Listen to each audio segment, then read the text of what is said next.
Assim disse Jesus no livro histórico de Mateus, capítulo 24, versículo 15.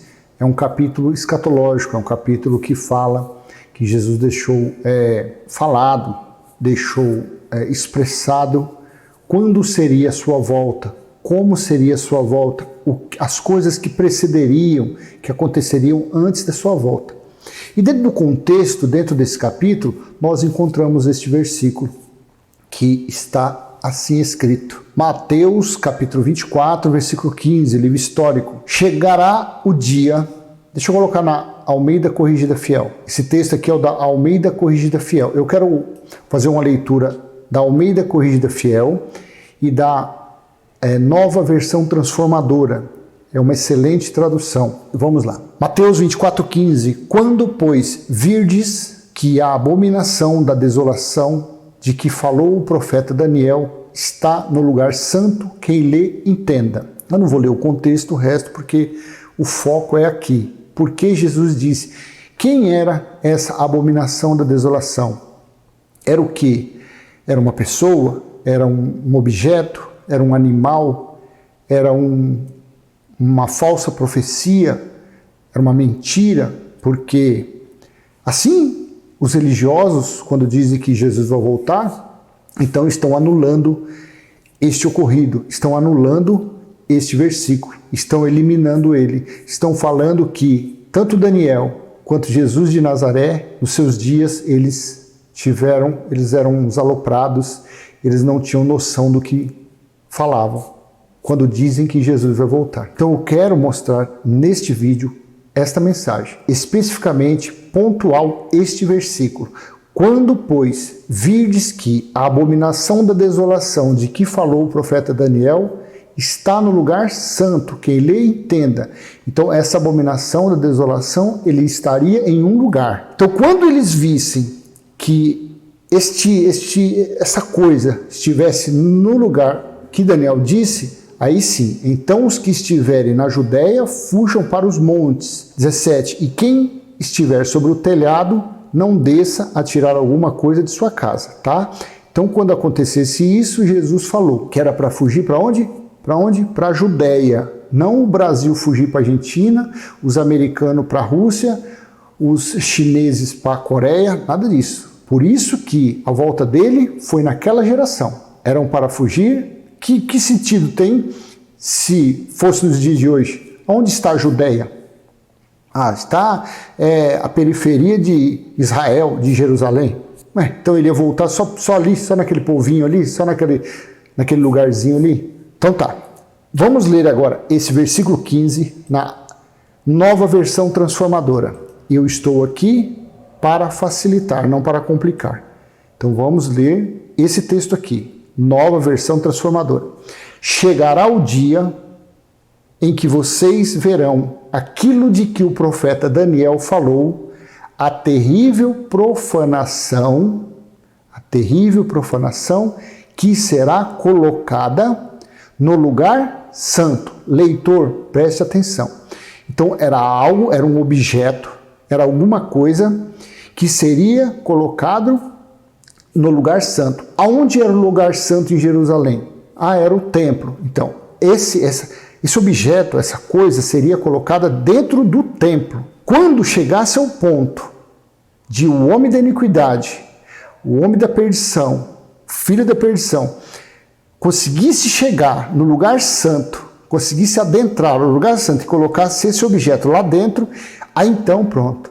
Aí então, esses teriam conquistado o lugar santo. Aí sim. Então era para que os que conseguissem fugir, fugir para a Judéia, adjacências, tá? Fugir. Só que infelizmente, quando esse colocou, infelizmente as atrocidades estavam feitas. Poucos, acredito eu, que conseguiram fugir para a Judéia. Se eu não me engano, foi quase 2000, foi para um monte chamado Massada. Lá se suicidaram, sobrou só um para contar a história. Eles conseguiram alcançar isso aí. E também Apocalipse fala que muitos fugiram, se esconderam em caverna, em montes. Então vamos agora voltar aqui ao Almeida Corrigida Fiel e vamos ler aonde é que está a referência que Jesus falou. Daniel 9:27. E ele firmará. Aqui está falando de um príncipe que viria, de um rei que viria e que iria comandar, que iria dar...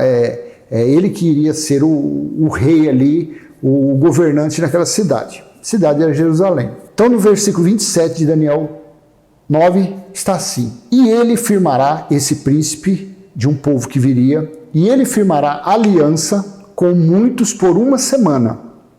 Uma semana, quantos dias que são? 7. E na metade da semana fará cessar o sacrifício e a oblação. Metade de 7 é quanto? 3 anos e meio. 3 dias e meio. 3 dias e meio é uma referência para 3 anos e meio. 3 anos e meio é a mesma coisa de 42 semanas. 42 semanas é a mesma coisa de 1.260 dias, como está lá em Apocalipse 11. Os gentios pisariam a parte externa, o átrio do templo, durante 42 semanas. Consegue entender? Como é facinho entender isso aí? Então, esse príncipe que viria, ele firmará uma aliança com muitos por uma semana. E na metade da semana fará cessar o sacrifício e a oblação. Aonde eram oferecidos sacrifício e a oblação? Depois eu vou colocar na nova versão transformadora, que essa palavra oblação tem pregador, que se diz pastor, que não sabe nem o que significa a palavra oblação. E sobre a asa das abominações virá o assolador, e isso até a consumação. E o que está determinado será derramado sobre o assolador. Você veja que essa linguagem aqui, para que isso? Pega-se esse versículo, uma pessoa cheia de anéis, diplomas, uma boa oratória, cabelinho penteadinho, gravatinha, terno na régua. Pega um versículo desse, fala para mim, 5, 10 mil pessoas vai entender o que do negócio desse aqui? Não entende que a cada palavra aqui... Aí vamos então para a facilitador, a NVT. Vamos ler. O governante fará um tratado com muitos por um período de uma semana. Mas depois de metade desse tempo, ele acabará com os sacrifícios e com as ofertas. Esses sacrifícios e ofertas eram oferecidos aonde? Eram levados aonde? O dízimo, que era colheita uma vez por ano, era levado aonde? As ofertas de ouro, de prata, de denário, de estáter, era colocado para o quê? Para a manutenção do quê? Do templo. E esse templo ficava onde? Em Jerusalém. E esse templo foi destruído quando? No ano 70 DC, quando Deus julgou Israel. Mas a religião não quer acreditar nisso. Então está falando aqui, ó, mas depois da metade desse tempo, ele acabará. Então esse príncipe, esse governante, ele iria fazer cessar as ofertas, as oblações, que eram sacrifícios, que eram levados para o templo. Mas o templo ele destruiu.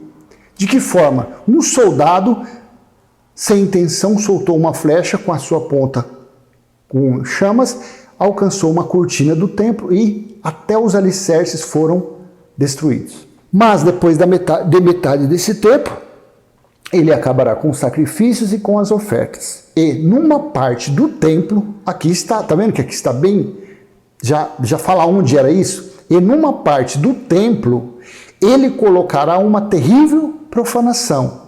O que foi essa terrível profanação? Foi seu busto. Busto de quem? Do general Tito, filho da perdição. Ele era esse desolador. Ele que colocou o abominável da desolação. E numa parte do templo, ele colocará uma terrível profanação. E até que o destino declarado para esse profanador seja fielmente derramado sobre ele. Você viu a diferença da Almeida Corrigida Fiel para essa? E é o mesmo texto, só que isso daqui é numa linguagem fácil de entender. Aí sim, então você quando lê isso daqui agora, você sabe que era um governante que iria vir. E esse governante foi quem?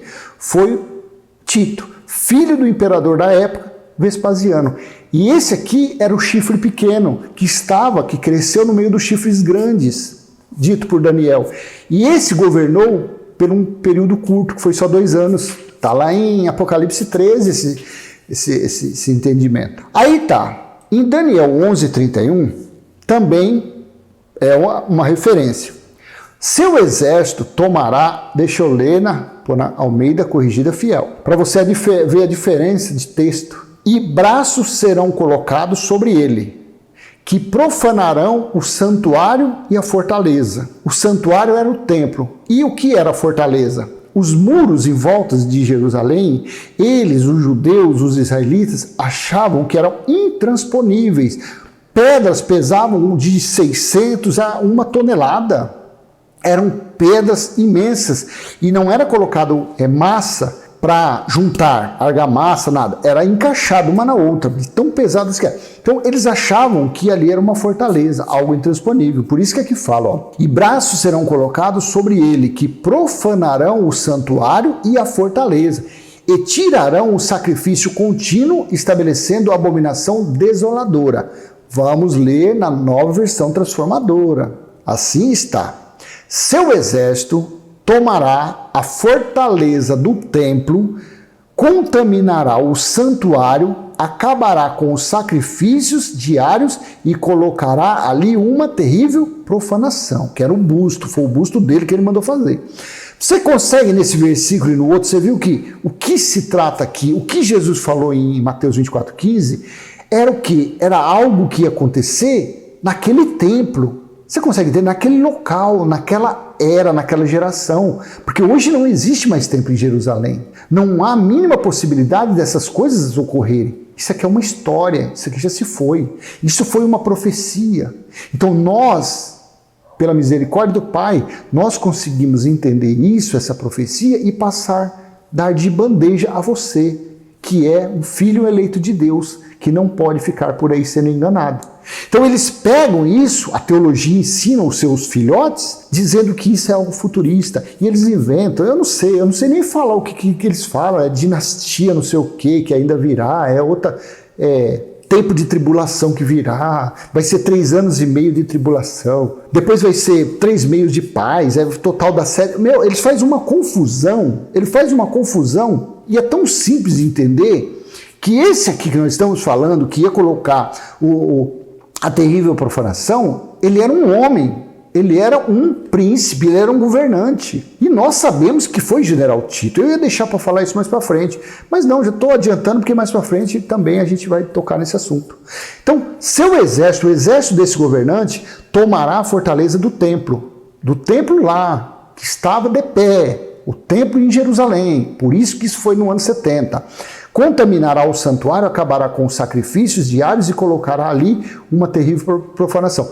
Aí teve um conhecedor da teologia, que esse mês passado, entrou no comentário e falou, não, mas o que Daniel falou ali foi se referindo, Jeremias, ele foi para o rei da Babilônia. É que lógico, ele até nem está mais nesse canal. Mas você vê que isso daqui, Jesus estava falando do rei da Babilônia, Mateus 24:15, Jesus não estava falando da escatologia, Jesus não estava falando o que iria acontecer antes, o que precederia, o que iria acontecer antes da vinda dele, não era isso? E nesse contexto não está esse versículo aqui? Não está esse versículo 15? Chegará o dia em que vocês verão aquilo de que o profeta Daniel falou, a terrível profanação que será colocada no lugar santo. Jesus não se utilizou disso? Não, de Daniel? Então, não se encaixa no que diz que tudo foi escrito para ele e por ele, que são o antigo pacto, as leis, sombras, figuras e alegorias da realidade que viria, que é Cristo. A profecia, Jesus usou por quê?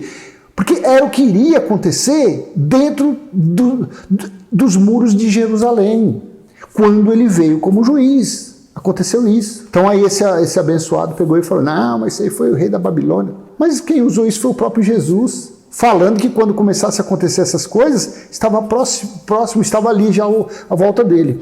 Então tá, agora vamos para Daniel 12:11. Só referências, isso aí qualquer um faz. É só você pegar a sua Bíblia, até as referências e acabou.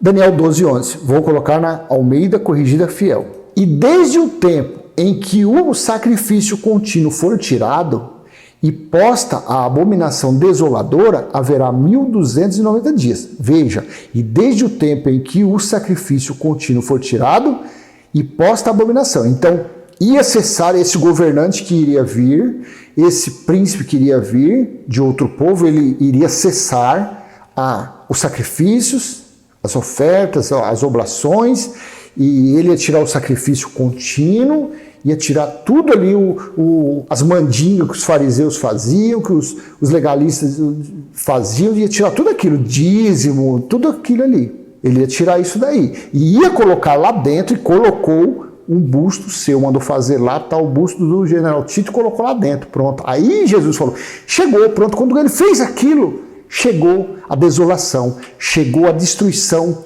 de Jerusalém. Chegou a cobrança, chegou a conta para os israelitas pagarem. Assim foi feito. Vamos ler Eu estou fazendo questão de fazer isso aqui para ficar bem entendido. Daniel 12:11. A partir do momento em que o sacrifício diário for suspenso e a terrível profanação for colocada ali, haverá 1.290 dias. Aí depois é que ele fala, feliz aquele que esperar permanecer até o fim dos 1.335 dias. Então, se levar isso no literal, é uma confusão danada. Porém, entendendo espiritualmente da coisa, vai lá para que está em Apocalipse 11:2. Jesus falou para João, em espírito, pega uma vara e meça o templo. Porém, deixa o átrio, deixa a parte externa, porque vai ser pisada pelos gentios durante 1.260 dias. Você faz a conta, dá 3 anos e meio. Aí você risca esse e risca esse, porque são números, são profecias, são enigmas, são metáforas, são figuras de linguagem. Então, para consolidar essa profecia, foi 1.260 dias, dividido por 30 dias, dá 42 semanas, dividido por 12, dá 3,5, 3 anos e meio, tá bom? Então, a partir do momento em que for tirado, a partir do momento em que o sacrifício de irado for suspenso e a terrível profanação for colocada ali, haverá 1.260 dias. Então, até aqui, eu creio que você entendeu que esse governante, esse príncipe, ele iria colocar essa terrível profanação dentro do templo. E iria se cumprir o que Jesus falou. Quando chegar o instante, o momento desse novo governante, ele invadir Jerusalém, porque Jesus falou em Lucas 21:20, quando vocês virem Jerusalém sitiada, saiba que chegou a sua desolação. Quem cercou Jerusalém? O exército romano. E quem era o comandante daquele exército? General Tito, filho de Vespasiano, o imperador. Então ele cercou, colocou rampas, conseguiu entrar. Aí lá, Isaías 29, Ariel, Ariel, onde está a casa de Davi e tal, e será cercada e colocada. Depois você lê, que é bacana, Isaías 29, que fala sobre Ariel, Ariel, a cidade, a lareira de Deus, que fala sobre quando ocorresse esse cerco. Lógico que lá foi falado para quando o rei da Babilônia fizesse, mas serviu a mesma coisa para a profecia de Jesus também. Aí vamos para 2 Tessalonicenses, aqui está. Eles usam isso daqui para pôr pânico nas pessoas, para colocar medo. Tá vendo? Olha, a apostasia está aí. Esses pregadores do YouTube são apóstatas. Eles estão colocando minhoca na cabeça das pessoas para que as pessoas venham apostar-se da fé. Então a apostasia está chegando graças a eles. Não ouvem essas pestes, esses demônios do YouTube. Esses camaradas são todos desigrejados, filhos da perdição. Mas nós estamos vindo de Mateus 24:15, Daniel 9:27, Daniel 11:31, Daniel 12:11 e chegamos aqui. 2 Tessalonicenses, capítulo 2, versículos 3 e 4. Olha o filho da perdição. Não se deixa eu colocar na Almeida corrigida fiel. Ninguém de maneira nenhuma vos engane, porque não será assim sem que antes venha a apostasia. Que apostasia? Vamos colocar aqui. Apostasia. Renúncia de uma religião ou crença, abandono da fé, quebra de votos, abandono da vida religiosa ou sacerdotal. Então, apostasia eram as pessoas que esfriariam na fé, não acreditariam mais no que Jesus falou, não acreditariam mais no que os discípulos falaram, e chegaria essa apostasia. E fique sabendo, essa apostasia lá é diferente dos dias de hoje, tá? Porque naqueles dias lá, o Espírito Santo, o Deus ainda não tinha sido estabelecido o seu tabernáculo celestial, a nova Jerusalém espiritual. Deus não estava vivendo nos homens naqueles dias. É isso a diferença de hoje em dia. Hoje em dia, o próprio Criador, o próprio Deus, o Senhor, que é o Espírito, ele está em nosso espírito, porque foi estabelecida a nova Jerusalém espiritual. Naqueles dias, não. Então, a apostasia naqueles dias acontecia realmente, porque o Espírito era derramado sob medida. Mesma coisa lá nos dias dos profetas. É claro que lá era sob medida. Nos dias de Jerusalém do ano 70, era o Consolador. Só que o Consolador estava em todo mundo? O Consolador estava nos fariseus, nos legalistas, nos judeus que desprezavam a pregação do reino de Deus, que estava próximo? Eu acredito que não. Então a apostasia naqueles dias aconteceu. Hoje em dia não. Hoje em dia não há mais como ter apostasia, porque é Deus mesmo que está dentro dos seus filhos eleitos. Podem estar em caminhos errados, em caminhos contrários. Podem estar por aí vivendo debaixo de maldição, sendo enganado, porque eles buscam Deus, só que sem entendimento. É a mesma coisa que disse Paulo em Romanos 10. Buscam Deus, mas sem o entendimento. Ficam sendo escravos, sendo empregados, servos de homens maldosos. Mas a apostasia, nos dias de hoje, não tem como, porque é Deus que está em nós. E nosso Espírito, o Espírito dos filhos dele, dos eleitos dele, já existe antes mesmo da fundação do mundo. São os predestinados. Então não há a mínima possibilidade de ter apostasia nos dias de hoje. Não tem como. Porque é ele que domina, é ele que está no controle da situação. Você consegue entender? Naqueles dias, não. Por isso que essa apostasia não serve para hoje, serve para aqueles dias. Ninguém de maneira alguma vos engane, porque não será assim sem que antes venha a apostasia e se manifeste o homem do pecado, o filho da perdição. 4. O qual, presta atenção nesse versículo, o qual se opõe e se levanta contra tudo o que se chama Deus, ou se adora, de sorte que se assentará como Deus no templo de Deus, querendo parecer Deus. O templo estava de pé ou não estava de pé? O templo aqui não era o de Jerusalém? Era aquele templo. Então isso daqui teve data, isso aqui teve uma época para ser cumprido.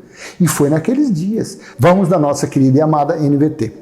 Versículo 3 e 4 de 2 Tessalonicenses. Não se deixe enganar pelo que dizem, pois esse dia não virá antes que surja a rebelião e venha o homem da perversidade, aquele que traz destruição. Não foi o que Daniel falou? Não foi o que Jesus falou? Que ele iria colocar o abominável da desolação?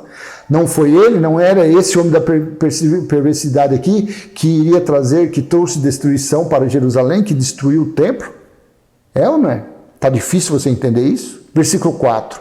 Ele se exaltará e se oporá, ou seja, será contra, a tudo que o povo chama de Deus e a todo objeto de culto, e até se sentará no templo de Deus e se fará passar por Deus. Existe templo de Deus hoje no universo do mundo? O templo de Deus, conhecido como templo de Deus, porque o templo de Deus hoje é como mesmo? Eu vou até colocar lá, para não perder o costume. Onde é o templo de Deus? Apocalipse capítulo 21, versículo 3. Vou pôr na Almeida Corrigida Fiel. Olha onde é o templo de Deus, por isso não pode ser mais hoje. E ouvi uma grande voz do céu que dizia: eis aqui o tabernáculo de Deus está com os homens, pois com eles habitará, e eles serão o seu povo, e o mesmo Deus estará com eles e será o seu Deus. Olha na NVI esse texto, como é maravilhoso, olha. Apocalipse capítulo 21, isso aqui foi quando estava findando o juízo e Deus estabeleceu a nova Jerusalém espiritual dentro dos espíritos dos eleitos, onde Deus está, onde Deus faz morada. Ele não mora mais no céu, ele mora em nós, no nosso espírito. Ouvi uma forte voz que vinha do trono e dizia: agora o tabernáculo de Deus está com os homens, com os quais ele viverá, eles serão seus povos, e o próprio Deus estará com eles e será o seu Deus. Então, meu amado, minha amada, não existe a mínima possibilidade de isso aqui, essa apostasia, Não se deixe enganar, não, no versículo 4. Ele se exaltará e se oporá a tudo que o povo chama de Deus e a todo objeto de culto. E até se sentará no templo de Deus. Então, nos dias de hoje é impossível como que fala? Quem quiser contestar isso, quem quiser mostrar prova, quem quiser refutar, eu convoco, entre aí, seja caba macho, seja uma mulher de coragem, e coloque conteste isso aqui. O templo de Deus está no Brás, mentira, lá é o templo do homem, ganancioso, mentiroso. O templo está no Belém do Pará, o templo ainda vai ser construído, já se fazem quase 2000 anos. Então o templo de Deus, onde é? Onde foi estabelecido o templo de Deus? Em nós. Então o homem da apostasia não tem como sentar no templo de Deus, porque está no nosso espírito, ele é espiritual. E ele se sentou aqui aonde? No templo terreno. E aonde tinha esse templo terreno? Lá em Jerusalém. Quando esse templo terreno foi destruído? No ano 70 DC. Olha só que maravilha. Tem preço que pague isso? Tem preço que pague um negócio desse? Eu nem marquei, mas eu vou ler Apocalipse capítulo 1, versículo 3. Feliz é aquele que lê as palavras dessa profecia, e felizes são aqueles que ouvem sua mensagem e obedecem ao que ela diz, pois o tempo está próximo. Que tempo próximo foi esse? Foi lá no capítulo 1, no versículo 3, no início da revelação do Apocalipse, quando João ele iria começar a escrever, porque ele ainda não havia sido arrebatado no Espírito. Só no versículo 10 que ele foi tomado, foi arrebatado, e aí ele recebeu a ordem de Jesus em Espírito para escrever os acontecimentos do juízo da parousia e enviar as 7 igrejas, para alertar os anjos, os irmãos que... Quando fala anjo, eram os irmãos, eram pessoas que eram de Deus, que acreditavam no que Jesus falou, era discípulo de Jesus ali, e estavam reunidos, escondidos, porque naquela época a tribulação já havia começado, já estava intensa. Então eles falavam ali, anunciavam o reino de Deus, tudo escondidinho. Então esses pergaminhos iriam chegar para eles se consertarem. Assim, porque o juiz havia chegado, o dia do Senhor havia chegado. E foi naqueles dias. Então você entendeu Apocalipse capítulo 24, versículo 15? O que foi esse abominação da desolação? Foi o busto, foi o general Tito que colocou isso lá dentro do templo, e isso foi uma profanação, isso foi uma coisa terrível para os judeus, foi a terrível profanação, a abominação, foi isso daí, o homem da iniquidade, não tem segredo nenhum. Mas o anticristo está aí, você é um anticristo, você que está falando essas coisas, você é um anticristo. Filhinhos, João disse lá, filhinhos, já é a última hora, pois o anticristo já está por aí. Naqueles dias o anticristo nada mais é do que anticristo, Satanás, é os religiosos de hoje, é os pregadores de hoje que ficam anunciando, Jesus vai voltar, eles são o anticristo. Nos dias de hoje o que mais tem é anticristo, em um púlpito, com anéis, com diploma, com terno Armani, com carro importado, são anticristo. Porque eles pregam Jesus de Nazaré, eles pregam Moisés, eles pregam os mandamentos do Antigo Pacto. É esses que são fariseus. Não acabou, os fariseus não acabaram, não cessou o farisaísmo. Os fariseus estão nos púlpitos, nas chamadas igrejas. São Satanás, porque Satanás são os opositores. São esses os opositores. O Satanás é isso daí. Amém? Então, eu vou deixar essa mensagem com você. Espero ter passado o meu entendimento de uma forma clara. Qualquer dúvida, poste no comentário. Se você quiser que eu faça algum vídeo de algum tema, faz um vídeo sobre isso aqui, tá? Eu faço para você. Para você não, para nós, para mim, para quem estiver assistindo. Amém? Então, para não perder o costume, aquele joinha, compartilhe esse vídeo com pessoas que você quer que seja alcançada por ele. E se você não é inscrito, se você é novo aqui no canal, por gentileza, se inscreva no canal, ative o sininho para receber novas mensagens. Amém? E para os que acreditam na escatologia consumada, a nossa oração do Pai Nosso é diferente da oração da religião. A nossa oração é: Pai Nosso que está em nós, santificado já foi o nosso espírito, está em nós o teu reino, já foi feita a tua vontade, assim na terra como no céu. Amém? E que o amor, paz, a graça e as provisões do Pai estejam sobre a sua vida, sobre a sua família. Amém? Até a próxima, se Deus assim permitir. Tchau, tchau.